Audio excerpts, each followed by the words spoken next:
Hello అండి. అందరికీ నమస్తే. ఈ వీడియో మీకు నచ్చినట్లయితే లైక్ చేయండి, షేర్ చేయండి. అలాగే ఛానల్‌ని సబ్స్క్రైబ్ చేసుకోండి. నాకు దేవుడంటే గౌరవం, భక్తి, నమ్మకం ఉంది అని చెప్పేసి భూమి అంటూ ఉంటే నాకు లేదండి, నేను రెడీగా ఉన్న వ్రతం చేయడానికి అని చెప్పేసి ఆకాష్ అంటాడు. చూడండి, మీ ఒపీనియన్‌తో నాకు పని లేదు అని చెప్పేసి ఇక భూమి అంటూ ఉంటే, అయితే ఏం చేద్దామంటారు చెప్పండి అని చెప్పేసి ఆకాష్ అనగానే, ఇంకేం చేస్తాము, మీరు మ్యూజిక్ ప్రాక్టీస్ చేసుకోండి, నేను నా పని చేసుకుంటాను. ఈ వ్రతం ఇంతటితో ఆగిపోయినట్టే. మీరు తెలిసి చెప్పినా తెలియక చెప్పినా చాలా మంచి పని చేశారు. థ్యాంక్ యూ సో మచ్, ఉంటాను, గుడ్ నైట్ అని చెప్పేసి భూమి ఫోన్ పెట్టేస్తుంది. నేనేంటో అక్కడ తప్పించుకోవడానికి అలా చెప్తే అది భూమికి ఫేవర్‌గా మారింది. మరి నా పరిస్థితి ఏంటి? వాళ్ళకి నా మీదున్న అనుమానం పోయేదెలా? గాడ్, ఏం చేసేది ఇప్పుడు? ఓకే, నేను దేవుడిని నమ్మను కదా!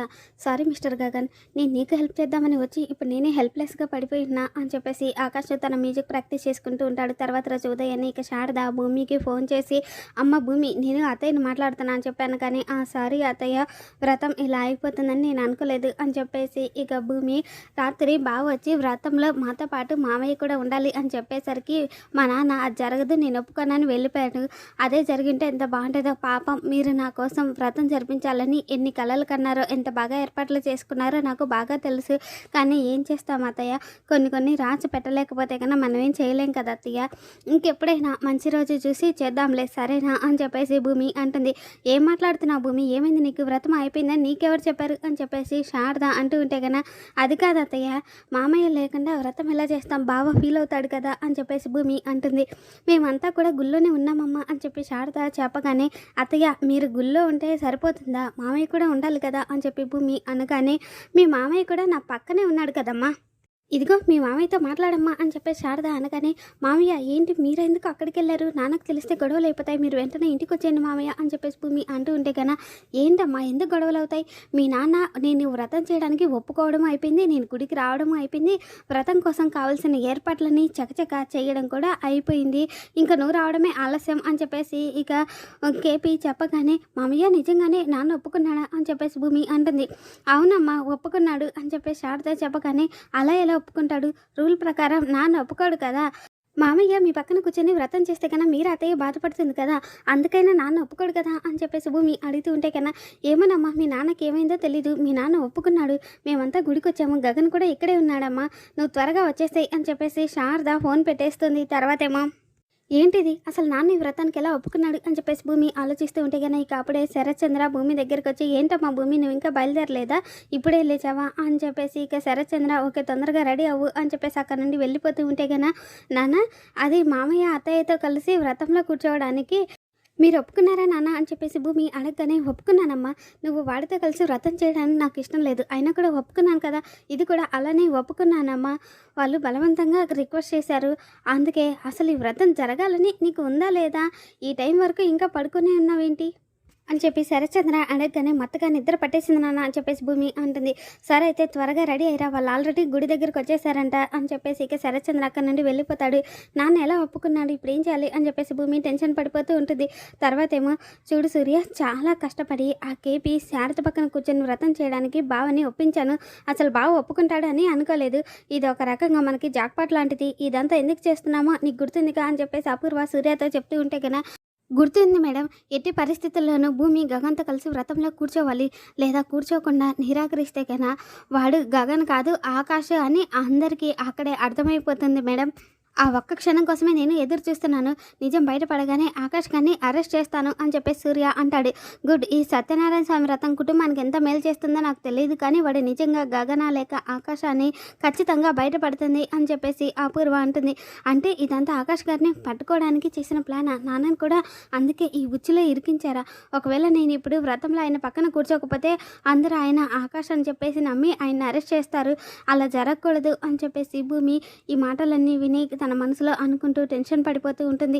తర్వాత ఏమో ఆ నక్షత్ర, అసలు ఆకాష్ ఏ నేరం చేశాడని అరెస్ట్ చేస్తారు అని చెప్పేసి నక్షత్ర అడుగుతూ ఉంటే ఒక మనిషి ఇంకొక మనిషి జీవితంలోకి వచ్చి అతనిలాగా నటిస్తూ ఒక కుటుంబాన్ని మోసం చేయడం చాలా చిన్న విషయం కాదు నక్షత్ర, ఆ శారదని మోసం చేశాడు, ఈ ఇంటిని మోసం చేశాడు, బయట ప్రపంచాన్ని నేనే గగన్ అని నమ్మించాడు, గగన్ పేరుతో బిజినెస్ చేశాడు, డాక్యుమెంట్ల మీద సంతకాలు చేశాడు, అవన్నీ చాలా పెద్ద నేరాలు తెలుసా అని చెప్పేసి అపూర్వ చెప్తూ ఉంటే ఎగ్జాక్ట్గా అవన్నీ చట్టం దృష్టిలో చాలా పెద్ద నేరం తెలుసా, ఫోర్జరీ కేసులని ఇలా చాలా కేసులు ఉన్నాయి తెలుసా అని చెప్పేసి సూర్య అంటూ ఉంటే తను చాలా పెద్ద సెలబ్రిటీ కదా!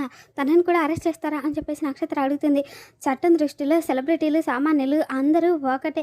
తప్పు చేసిన వాడు ఎవరైనా సరే శిక్ష మాత్రం ఒకటే అని చెప్పేసి సూర్య కూడా అంటూ ఉంటాడు. అంటే ఆకాష్ గారిని నిజంగానే జైలుకి పంపించాలని చూస్తున్నారా? ఇంత పెద్ద ప్లాన్ ఏసుకున్నారా? అని చెప్పేసి ఈ మాటలు విని భూమి అనుకుంటూ ఉంటుంది.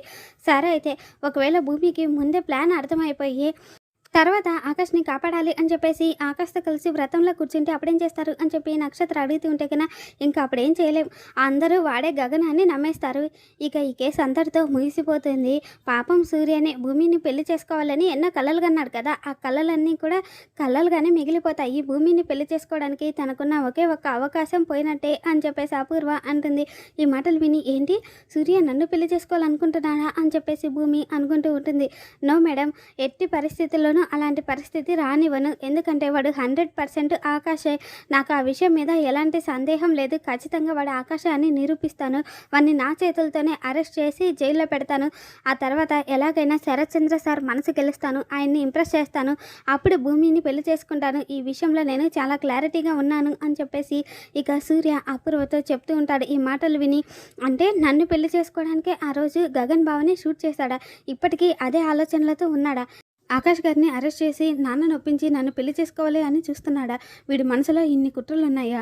లేదు, నేను బ్రతికున్నంత వరకు వీడికి అవకాశం రానివ్వను. ఇప్పుడు నేను ఆకాష్ గారిని ఎలా కాపాడాలి అని చెప్పేసి భూమి తన మనసులో అనుకుంటూ ఉంటుంది. తర్వాతేమో ఆకాష్ భూమికి ఫోన్ చేసి భూమి గారు ఎక్కడున్నారు అని చెప్పేసి అడుగుతూ ఉంటే నేను ఇంట్లో ఉన్నాను. ఏం చేయాలో అనేది అర్థం కావడం లేదు. ఇక్కడ చాలా పెద్ద కుట్ర జరుగుతుంది తెలుసా అని చెప్పేసి భూమి అంటూ ఉంటే కన్నా ఏంటి కుట్రనా ఏంటది అని చెప్పేసి ఆకాష్ అడగగానే నేను మీతో కలిసి కూర్చొని వ్రతం చేయకపోతే కన్నా మీరు ఆకాష్ అనే నిజం బయట పడిపోతుంది తెలుసా అని చెప్పేసి భూమి అంటుంది. అందుకే కదా మిమ్మల్ని రమ్మన్నాను అని చెప్పేసి ఆకాష్ అనగానే నా విషయం ముందు మీరు పక్కన పెట్టండి. మీ విషయంలో నిజం బయటపడితే కన్నా సూర్య మిమ్మల్ని అరెస్ట్ చేయడానికి రెడీగా ఉన్నాడు అని చెప్పి భూమి చెప్పగానే అరెస్టా? ఏం మాట్లాడుతున్నారండి భూమి గారు? అప్పుడంటే ఏదో మీ అత్తయ్య విషయంలో గగన్ అనుకొని అరెస్ట్ చేస్తే మీరే కదా మీ అత్తయ్య ద్వారా మళ్ళీ నన్ను బయటకు తీసుకొచ్చారు. ఇప్పుడు నేను ఆకాష్ని అయ్యండి గగన్ ప్లేస్లోకి వచ్చి యాక్ట్ చేయడం చాలా పెద్ద తప్పండి. చూడండి ఆ కేసులో నన్ను అరెస్ట్ చేస్తే కన్నా నా ఫ్యూచర్ మొత్తం పోతుంది. నా ఇమేజ్ మొత్తం పోతుందండి. నా షోస్ నా కళలు అన్నీ కూడా గాన్ అండి. ప్లీజ్ భూమి గారు ఇప్పుడు నేను అరెస్ట్ కాకూడదు అంటే కన్నా దానికి ఒకే ఒక సొల్యూషన్ ఉంది. ఈ వ్రతం జరగాలి. మీరు వచ్చి నాతో పాటు వ్రతం చేయాలి. ప్లీజ్ మీరు అలా యాక్ట్ చేస్తే కన్నా ఎవరికి అనుమానం రాదు. నన్ను కూడా అరెస్ట్ చేయరు. అలాగే మీ అత్తయ్య కూడా హ్యాపీగా ఉంటుంది. తనకు కూడా నేనే గగన్ అని ప్రూవ్ అవుతుంది ప్లీజ్ అని చెప్పేసి ఆకాష్ చెప్తూ ఉంటే కన్నా లేదండి ఆకాష్ గారు నేను ఈ వ్రతం చేయలేను అని చెప్పేసి భూమి అంటుంది. భూమి గారు మీరేం మాట్లాడుతున్నారు? అక్కడ నా లైఫ్ మొత్తం పోతుంది తెలుసా అని చెప్పి ఆకాష్ అడుగుతుంటే కన్నా మీరు ఎన్ని చెప్పినా సరే నేను ఈ వ్రతం చేయను అని చెప్పేసి భూమి అంటుంది.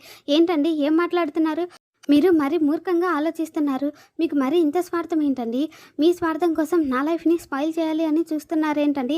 తప్పు నాదే లేండి, హెల్ప్ చేయడానికి వచ్చాను కదా అని చెప్పేసి ఆకాష్ అంటూ ఉంటే కన్నా మీరేం ఊరికే రాలేదు, నా సంతకం కోసమే వచ్చారు. ఇందులో మీ స్వార్థం కూడా ఉంది. చూడండి ఈ ప్రపంచంలో మంచో చెడు అందరూ స్వార్థంగానే బతుకుతున్నారు అని చెప్పేసి భూమి అంటుంది. అర్థమైందండి భూమి గారు, టైం వచ్చినప్పుడు మీరు బాగా లాజికల్ మాట్లాడతారు. మీరు సూపర్ అండి సూపర్. అసలు నా తప్పే. మిమ్మల్ని కాకుండా నా డ్యాన్స్ పార్ట్నర్ ఉందే సోను, దాన్ని కొంచెం రిక్వెస్ట్ చేసుకుని ఉంటే కన్నా ఈరోజు ఇలాంటి పరిస్థితుల్లో లేకుండా కొడైకెనాల్లో హ్యాపీగా ప్రోగ్రామ్ చేసుకునేవాడిని అని చెప్పేసి ఆకాష్ అంటూ ఉంటే కన్నా హలో నా మీద పడి ఏడవకండి, నేనేం అలాంటి దాన్ని కాదు. నా కోసం మీరు వచ్చారు కదా ఆ కృతజ్ఞత భావం నాకుంది. అందుకే మిమ్మల్ని ఎలా కాపాడాలి అని నేను 100 రకాలుగా ఆలోచిస్తున్నా అని చెప్పేసి భూమి అంటుంది. అయ్యో ఏంటండి ఆలోచిస్తే సరిపోదండి, దానికి సొల్యూషన్ కావాలి కదా. మీరు ఆలోచించి సొల్యూషన్ చూసేలోపు నేను ఆకాష్ అనే నిజం బయటపడిపోతుంది, నా లైఫ్ మొత్తం ఫినిష్ అయిపోతుంది అని చెప్పేసి ఆకాష్ అంటూ ఉంటే కన్నా చిన్నపిల్లలాగా ఆలోచించద్దండి ఆకాష్ గారు. నా వల్ల మీకు ఏ చిన్న కష్టం కూడా రానివ్వను. అలా మీకు ఏదైనా ప్రాబ్లం వచ్చింది అంటే కన్నా ఆ రోజు ఈ భూమి మీద లేనట్టేనండి అని చెప్పేసి భూమి చెప్తూ ఉంటే కన్నా ఏమోనండి భూమి గారు, మీరేమో అక్కడున్నారు నేను ఇక్కడున్నాను. భూమి గారు ప్లీజ్ మీరు ఇక్కడికి వస్తారా? నాకు కొంచెం భయంగా ఉంది, ప్లీజ్ వస్తారు కదా అని చెప్పేసి ఆకాష్ అంటాడు. వస్తానండి, కానీ ఆ వ్రతం మాత్రం జరగదు. ఏం చేయాలో అక్కడికి వచ్చాక మాట్లాడుకుందాం, నేను వస్తున్నాను, నన్ను నమ్మండి అని చెప్పేసి భూమి ఫోన్ పెట్టేస్తుంది. తర్వాతేమో కొడైకెనాల్లో పోలీసులు ఈ ఆకాష్ షేక్ కోసం ఎదురు చూసేవాళ్ళు, కానీ ఇక్కడేమో నా చేతులకు బెడీలు వేయాలని ఎదురు చూస్తున్నారు. కానీ అలా జరగకూడదు. భూమి గారు వస్తున్నారు కదా, తను వచ్చాక ఎలాగైనా ఈ వ్రతం చేయాలి అని చెప్పేసి ఇక ఆకాష్ అనుకుంటూ ఉంటాడు. తర్వాతేమో శారద 25 ఏళ్ళుగా నేను మీకు దూరంగా ఉండొచ్చు, కానీ నా ప్రేమ మాత్రం ప్రతి క్షణం మీతోనే ఉంది తెలుసా. ఇప్పుడు నా కొడుకు నాకు ఎలాంటి అవకాశం ఇచ్చాడో తెలుసా. ఎప్పుడు గుడిలో కలిసినా ఎవరో ఒకరు చూస్తారేమో అని భయపడేవాళ్ళం. కానీ ఇప్పుడు ఆ భయం లేదు. అందరి అంగీకారంతోనే మనిద్దరం పక్కపక్కనే కూర్చొని వ్రతం కూడా చేయబోతున్నాం అని చెప్పేసి కేపీ చెప్తూ ఉంటే గన, అవునండి, ఇంత మంచి శుభకార్యం చేసే అవకాశం మనకు దక్కడం మన అదృష్టం అని చెప్పేసి శారద అంటుంది. అవును శారద, ఈ రోజుని నా జీవితాంతం గుర్తుపెట్టుకుంటాను. నీతో ఉన్న ప్రతి క్షణాన్ని నా గుండెల్లో దాచుకుంటాను. ఇలాంటి రోజు ఒకటి రావాలి అని కోరుకున్నాను.